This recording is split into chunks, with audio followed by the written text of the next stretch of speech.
ำบายดีพี่น้องยินดีต้อนรับเข้าช่องลุงครูสู่บ่ถอยมาพบพ่อกันอีกหนึ่งพี่น้องมื้อนี้ก็สิมากินข้าวสวยน้ำกันพอดีเฮ็ดกระดาษสิ้นสเต็กพี่น้องสเต็กกระดาษริปปิ้งสุกแล้วแหละรีปล่อยมันเย็นหน่อยนึงนะเพราะว่าเวลาย้ายห้างกันจัดการเลยนะ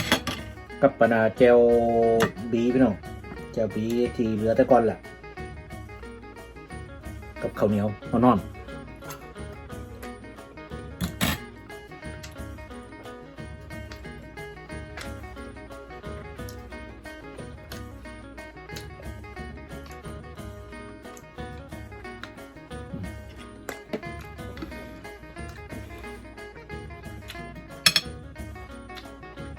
เจลบีกลมๆพี่น้อง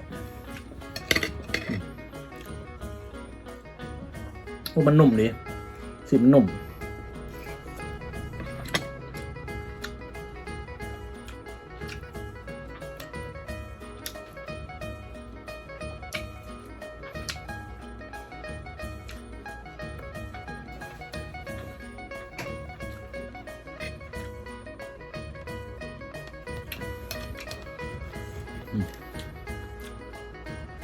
หรือเป็นสีชมพูพี่น้อง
ตอนไงได้พี่น้อง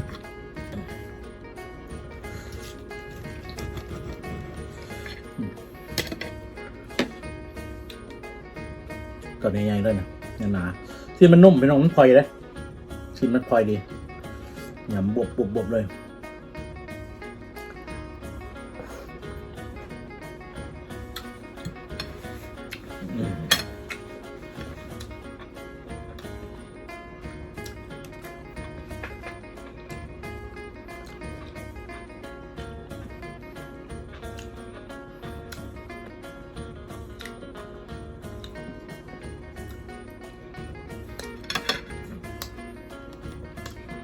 มันบ่หยาบ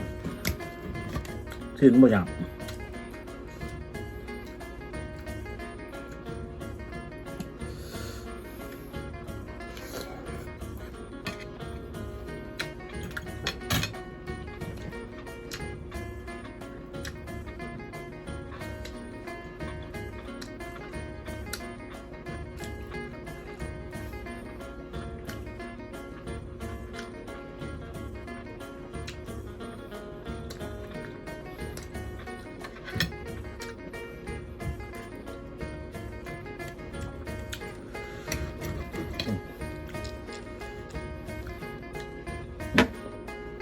งามไปลองสีมันแดง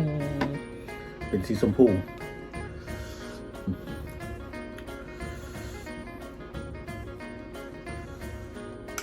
เขียวดี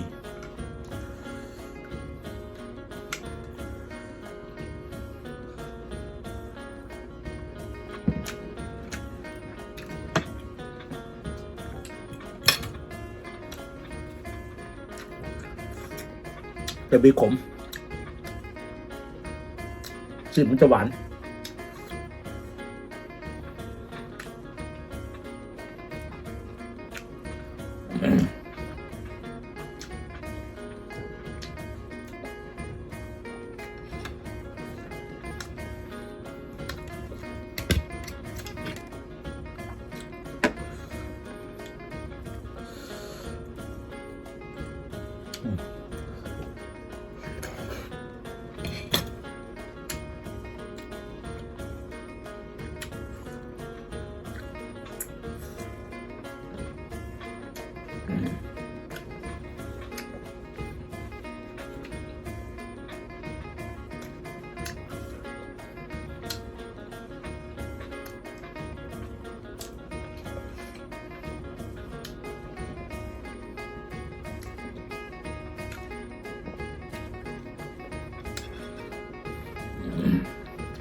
สิมันจะมีไขมันแทรกนิดๆพี่น้องมันจะมีไขมันแทรกจังหน่อยนะ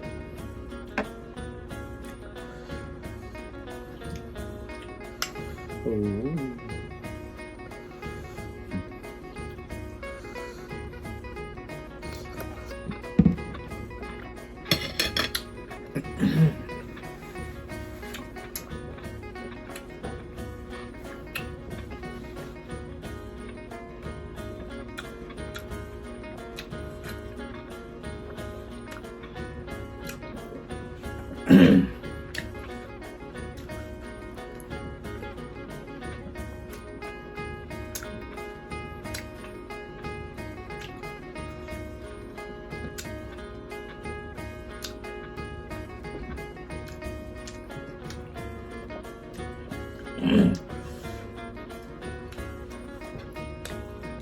มีโอกาสว่างๆก็จัดลองเห็ดกินมันเด้อพี่น้องเด้อมันจะแสกหลายมันหลายจะเอาออกนะพี่น้องม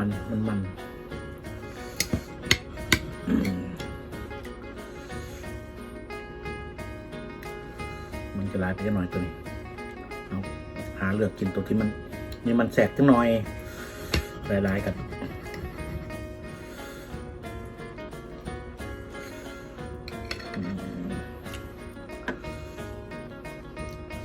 มันพลอยแล้วนั่นแหละ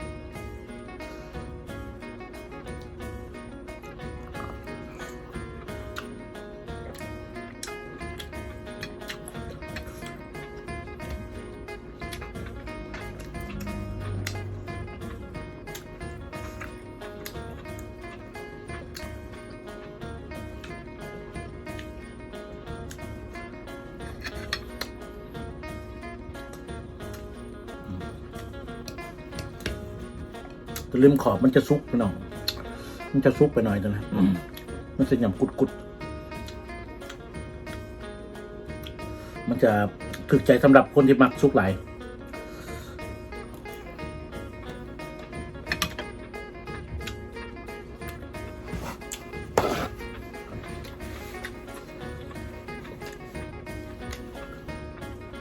ลูกค้ามักประมาณแดงๆสีชมพูมันจะหวาน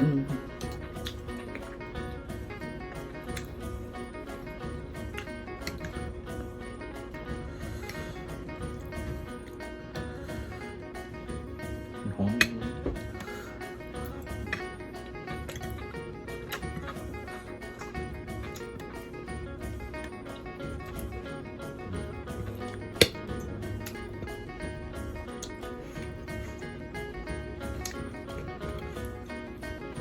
กดมันออก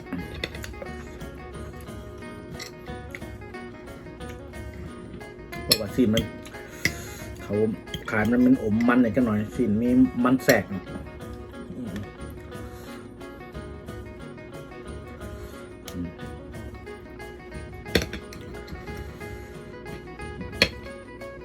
มันจะมีมันหลายเนาะมันหลายมันหลายเกินไปก็บ่ไหวนั่นหย่ำเข้าไปก็ไม่เกินมันพี่น้อง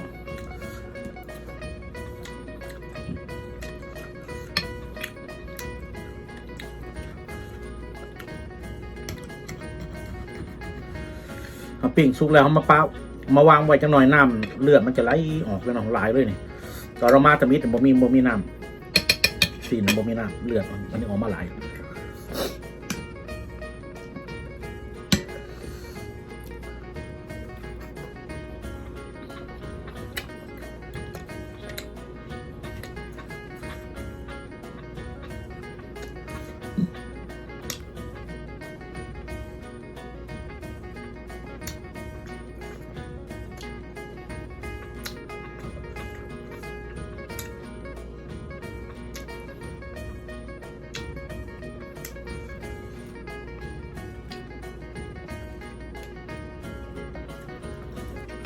หลายบ่มีพักกินน้ำพี่น้อง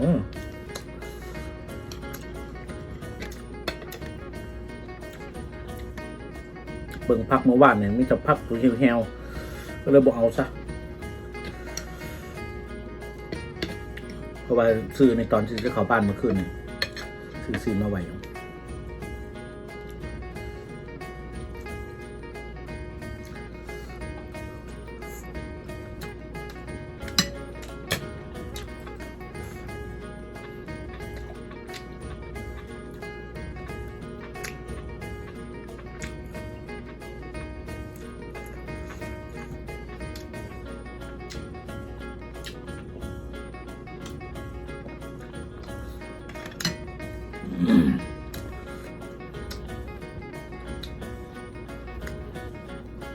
เริ่มอิ่มแล้วมาเนี่ย